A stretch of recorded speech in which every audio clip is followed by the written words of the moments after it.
Hello, this is Father Ken Lau, and welcome to the new episode of the Mission Possible series. In this episode, I would like to share with you the general audience given by Pope Francis last February 15, 2023, on the catechesis on the passion of evangelizing apostolic zeal. He says here that there is passion that involves everything: the mind, the heart, the hands, going out, everything. The whole person is involved with this proclamation of the gospel. And for this reason, we talk about the passion for evangelizing, because for him, he says, evangelizing is not saying, look, blah, blah, blah, blah, blah, and nothing more. The gospel says that Jesus appointed 12 to be with him and to be sent out to preach, Mark 3:14. So two things here: to be with him and to send them to preach. So for Jesus, there is no going without staying, and there is no staying without going. Okay? So this goes hand in hand, the staying and the going. First of all, there's no going without staying. Before sending the disciples on mission, Christ calls them to himself. The proclamation is born from the encounter with the Lord.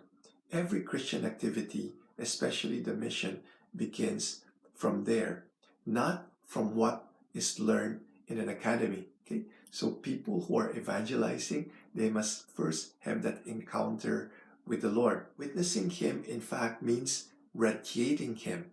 But if we do not receive his light, we will be extinguished. Okay, so Jesus is the light of the world. We need to spend him, quality time with him, so that we'll be able to reflect that light that is coming from him to others. If we do not spend time with him, we will bear ourselves instead of him.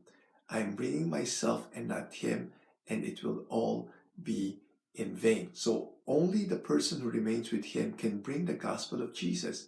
Someone who does not remain with him cannot bear the gospel. He will bring ideas, but not the gospel. And if it's just ideas, there's no power.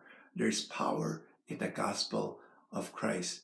Now, equally important is that there is no staying without going. Following Christ is not an inward-looking fact. Okay, so we need to go out. It should be outward-looking. Whatever we receive from Christ, we need to give it to others. So without proclamation, without service, without mission, the relationship with Jesus does not grow, because the measure we give is the measure that we receive. Okay, so we know that in the gospel, the Lord sends the disciples before having completed their preparation. Shortly after having called them, he's already sending them. There should be a balance between staying with Jesus and going forth and sent by Jesus. In the next coming episodes, I would like to continue what Pope Francis said in this catechesis on why proclaim, what to proclaim, and how to proclaim. So I hope this will really encourage us to grow in our intimacy with the Lord, but at the same time, start sharing the gospel to other people. God bless. The living saint, Jesus, Mary, Joseph, we trust in you.